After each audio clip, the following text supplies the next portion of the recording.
जय गुरुदेव नाम किसका,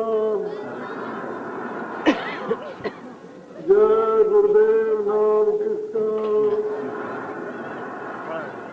जय गुरुदेव नाम किसका।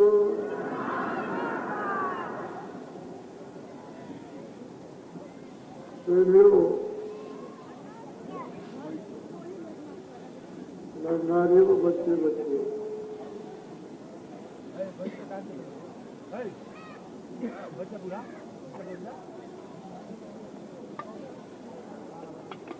परमात्मा की जब विशेष दया होती है तो ऐसे सुख अवसर जीवन में कभी कभी नर नारियों को मिलते हैं।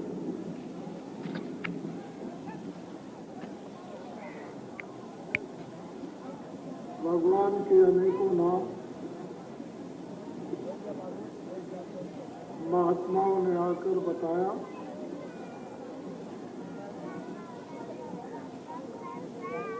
हम किसी को भी भगवान के नाम का संदेह नहीं करना चाहिए। कोई न कोई आकर परमात्मा का नाम बताएगा ही, किसी न किसी नाम से उसे पुकारा ही जाएगा। जब खुदा नहीं था तो किस नाम से पुकारा गया था, जब कृष्ण नहीं थे तो पहले किस नाम से पुकार होती थी, राम नहीं थे तो किस नाम को लोग याद करते थे। राम के आने के पहले, कृष्ण के आने के पहले, मोहम्मद ईसा के आने के पहले भी भगवान थे और आज भी है। सृष्टि की जब रचना नहीं हुई थी तब भी परमपिता परमात्मा था और उसका नाम भी। और सृष्टि की जब रचना हुई तो उसके नाम का बोध किसने कराया? उन महान पवित्र आत्माओं ने जिन्होंने उसको देखा। हम लोगों को भगवान के नाम का हिंदू मुसलमान ईसाइयों को संदेह सुबह नहीं करना चाहिए। परमात्मा के नाम को कौन बताएगा? महात्मा। किताबों में जो लिखा है वो तो लिखा ही है, उसको हम बाहर की जगह से लेते हैं, लेकिन जो जीवात्मा का जो नाम है सच्चा प्रभु का, वो जीवात्मा से ही लिया जाता है। जीवात्मा उसको सुनती है और जीवात्मा उसको देखती है। ये बाहर का मिथ्याखोर, जड़खोर, सर्वभंगुरखोर जब तक चेतन जीवात्मा रहती है उसी के आधार पर ये चेतन चलता फिरता दिखाई देता है। जब चेतन जीवात्मा निकाल दी जाती है तो बाहर का ये जड़ शरीर और शरीर के सुराग कोई काम नहीं करते।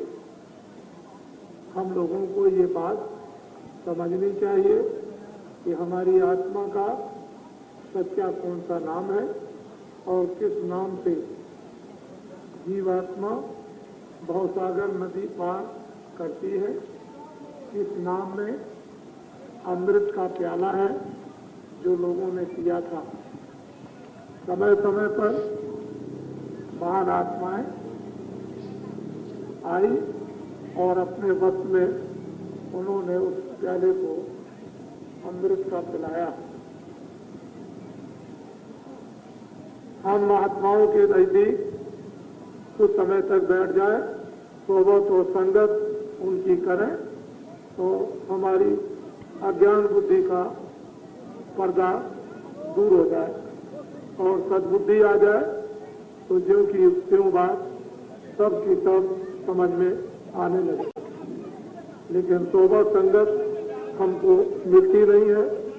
जो सोबत संगत मिलती है वो संसारी लोगों की मिलती है और संसारी लोगों में नाना प्रकार के विकार, बुराइयां, छल, कपट, धोखाधड़ी, झूठ बोलना, अनेक अनेक अवगुण जब रहते हैं तो वही आप में भी आएंगे।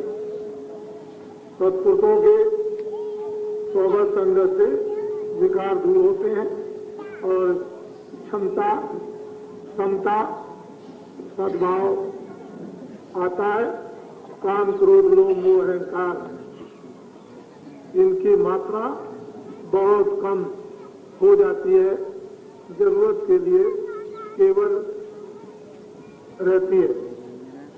ये विकार जब तक सोबत नहीं मिलेगी संगत, तब तक दूर नहीं होंगे और हम भगवान के नाम और भगवान के विस्तार के बारे में और भगवान के बारे में कुछ नहीं समझ सकते।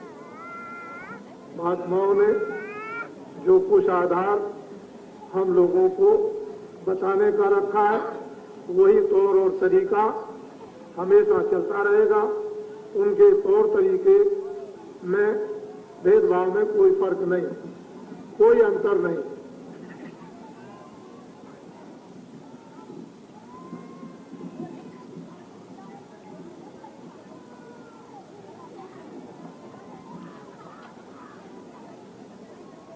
ये जीव बहुत दिनों से इस बस्ती में आ गया है। बहुत युग बीत गए, बहुत कल्प बीत गए, सदियां बीत गई, अभी तक इस जीव को अपने घर में आपने नहीं पहुंचा पाया। अच्छा ये है कि अब अवसर मिल गया घर में चलने का, मानो सबसे महान मकान, और अब की बार इस मकान में बैठकर इस जीवात्मा को घर में पहुंचा दीजिए। मैं तो ये समझता हूं कि ये काम आपने सबसे उच्च, सबसे महान कर दिया, तो आपका जीवन बहुत भाग्यशाली और मानव तन आपका सफल हो गया। नहीं तो ऐसे न मालूम कितने बार मानव तन पाए, सब के सब व्यर्थ चले गए। ये जीवात्मा जुगान जुग से रो रही है, इसका कोई भी रक्षक नहीं। जब महान आत्माएं मिलेंगी तभी इसकी रक्षा होगी और इसकी रक्षा कोई करेगा नहीं।